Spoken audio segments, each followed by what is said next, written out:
नाशिक पूर्व विधानसभा मतदारसंघात भाजपचे उमेदवार राहुल ढिकले हे प्रचार करता आहेत आणि आपण जर या ठिकाणी बघितलं तर मोठा प्रतिसाद जो आहे तो राहुल ढिकले यांना मिळत आहे। मोठ्या प्रमाणात गर्दी जी आहे ती राहुल ढिकले यांच्या बाईक रॅलीला आपल्याला पाहायला मिळत दिसते। या संदर्भात बोलण्यासाठी आपल्यासोबत राहुल ढिकले आहेत। भाऊ, काय सांगाल? आपल्या रॅलीमध्ये मोठ्या प्रमाणात गर्दी दिसते, आपल्या रॅलीत मोठ्या प्रमाणात गर्दी दिसते, काय सांगाल? जर जनतेला प्रेम दिलं तर जनता प्रेम आपल्याला परत देते।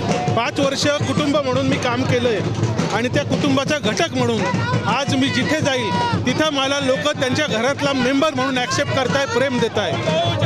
खरं तर प्रचाराच्या तोफा थंडवण्यासाठी 2 ते 3 दिवस जे आहेत, प्रचाराच्या तोफा थंड व्हायला 2 ते 3 दिवस बाकी आहेत। काही धाकधूक आपल्याला वाटते? हे जनतेच्या हातात आहे, जनतेचा प्रतिसाद आपल्या समोर आहे। आपण यंदाची निवडणूक कुठल्या मुद्द्यावरती लढतायत? यंदाची निवडणूक आणि जनसंपर्क याच्या मुद्द्यावर आपल्या समोर जे उमेदवार आहेत ते एकेकाळीचे आपलेच सहकारी आहेत, आता ते आपल्या विरोधात थेट लढत देत आहेत। जनतेच्या हातात आहे, जनतेने निवडणूक हातात घेतलेली आहे आणि जो काही आहे तो रिझल्ट 23 तारखेला आपल्या समोर येईल।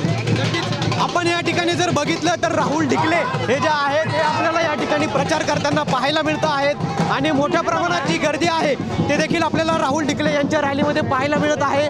नाशिक पूर्व विधानसभा मतदारसंघात जागोजागी राहुल ढिकले यांचं स्वागत जे आहे ते नागरिकांकडून केलं जात आहे आणि अशा पद्धतीनं आपल्याला गर्दी जी आहे ती राहुल ढिकले यांच्या प्रचार रॅलीत पाहायला मिळते। कॅमेरा पर्सन आकाश येवलेसह पवन येवले, TV9 मराठी, नाशिक।